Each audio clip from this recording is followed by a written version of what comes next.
Today, we need to talk about a really tragic story out of India. It's one of those stories that forces you to ask some pretty uncomfortable questions about what education really costs and what happens when the very system designed to help students fails them. It all starts with this number, 7,000 rupees. Now, to put that in perspective, that's less than $100. It seems like a small amount of money, right? But in this story, that small amount became a barrier that, allegedly, was impossible to overcome. And that leads us to the devastating question at the heart of all this. When a debt this small leads to a tragedy this enormous, you have to ask, is this what a student's life is worth? To understand how we even got to a point where we're asking that question, we need to talk about Ujjwal Rana. He was a second-year BA student, basically a young guy just trying to get his college degree in Uttar Pradesh. So what exactly happened? Let's walk through the events of that awful day. This is a student's final act. The timeline here is just shocking, and it all happened so fast. It starts on a Saturday morning.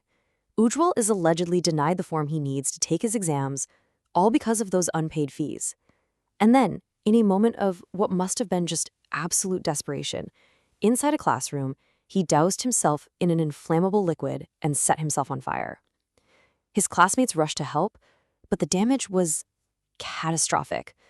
We're talking burns on over 70% of his body. And even though he was moved to a special hospital in Delhi, Ujjwal Rana died from his injuries. Which brings us right back to the money, so let's focus on that now, the 7,000 rupee dispute. After this happened, two completely different stories started to emerge. On one side, you have Ujjwal's situation. He owed the college 7,000 rupees, and because of that, he wasn't allowed to take his exam. But then you have the college principal. His defense was to publicly question if Ujjwal was really poor at all, pointing out that he had a phone worth about 25,000 rupees and a motorcycle worth a lakh.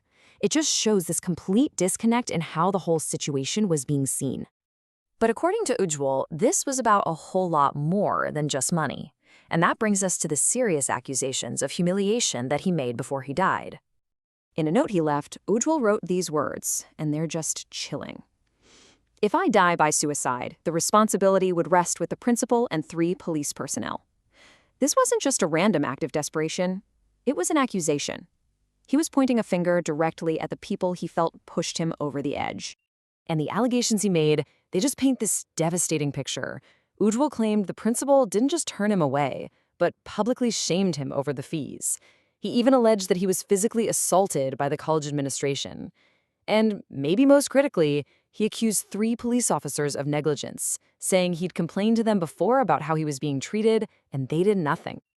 You know, a story like this, it doesn't just happen in a vacuum.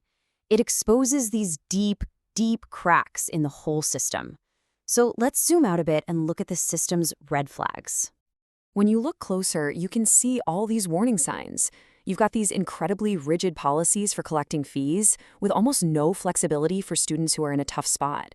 You have exams, the things students work toward all year, being used as financial leverage. Then you have reports that staff were delayed in responding to the emergency itself.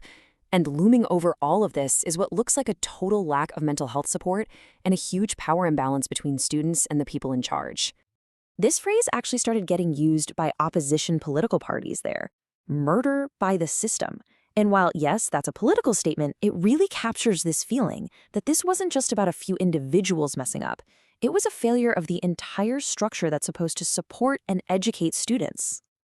So, of course, that leads to the big question. What about the consequences? Let's talk about the aftermath and accountability. What, if anything, has been done? Well, some initial actions were taken pretty quickly. A case for assault and harassment has been filed against the college principal.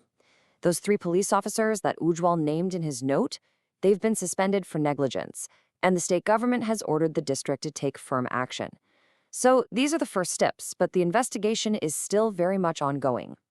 When you look at all the pieces of this story, you just can't help but wonder. And that brings us to our final question. Was this a preventable tragedy? Really, here's the bottom line. Ujjwal Rana's story is this awful case study. It shows how inflexible rules, when you combine them with public shaming, can create this unbearable life-or-death pressure cooker for students who are already struggling financially. The very system that should have offered a helping hand, instead, allegedly, offered a fist. And that leaves us with this final, really tough question. It's easy to point fingers at specific people, a principal, a few officers. But when the very institution that's designed to nurture a student becomes the source of their fatal distress, who's truly accountable?